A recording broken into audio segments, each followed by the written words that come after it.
3월 넷째 주 경제 뉴스를 살펴볼게요.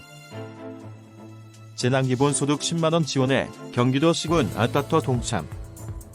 이재명 도지사는 지난 24일 온라인 기자회견에서 코로나19로 위축된 경제위기를 극복하기 위해 4월부터 도민 1인당 10만원씩 재난기본소득을 지급하기로 했다고 전했습니다. 소득과 연령 상관없이 모두에게 지급해 4인 가족의 경우 총 40만원을 지역화표로 지급할 예정입니다. 이에 앞다퉈 경기도 시군에서도 재난기본소득을 지급하겠다고 전했습니다. 24일 박승원 광명시장은 모든 시민에게 1인당 5만원의 재난소득을 지급하겠다고 발표했으며 다음날 25일 이항짐 여주시장도 재난기본소득 10만원을 추가 지급키로 했습니다. 이어 이천시 15만원, 양평군 10만원, 안양, 군포시 5만원씩을 지급한다고 밝혔습니다. 코로나19로 휴업사업장에 고용유지지원금 90%로 확대. 정부는 25일 코로나19로 고용시장이 무너지는 것을 막기 위해 1,000억 원 수준의 고용유지지원금 규모를 90% 늘린 총 5,000억 원 확대합니다.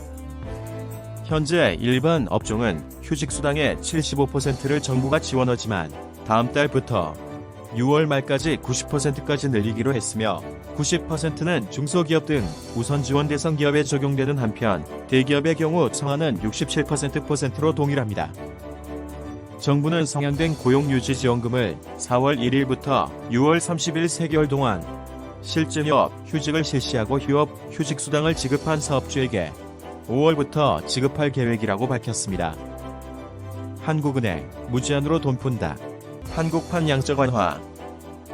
한국은행은 사상 처음으로 3개월간 금융회사에 유동성을 무제한 공급하는 한국판 양적 완화를 선언했습니다.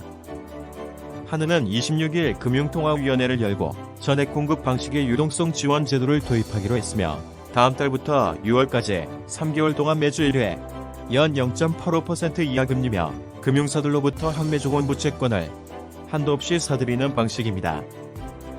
한은이 한국판 양적 완화를 실시하는 이유는 정부가 지난 24일 발표한 100조 원 알파 규모의 2차 민생 금융 안정 패키지 프로그램을 지원하기 위해서다라고 밝혔습니다.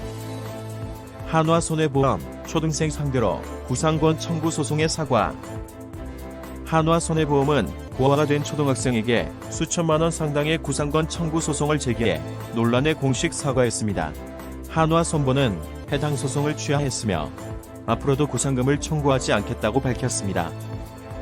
12살 A군의 아버지는 2014년 오토바이 운전 중 사고 사망하자 보험사인 한화손보는 사망보험금 1억 5천만 원을 각각 L군과 A군 어머니에게 사육비율로 지급했으며 어머니에게 지급할 부분은 연락이 닿지 않아 한화손보 측에서 6년째 보유 중입니다. 한화손보의 구상권 청구로 A군은 사고 당시 치료비와 합의금 등으로 쓴 2,700만 원 금액을 갚아야 하며 못 갚으면 다 갚는 날까지 연 12% 이자를 지급해야 됩니다. 보험사의 비정한 조치에 비난 여론이 들끓어 결국 강성수 한화손보 대표가 공식 사과문을 전달했지만 비난의 여론은 사그라지지 않았습니다.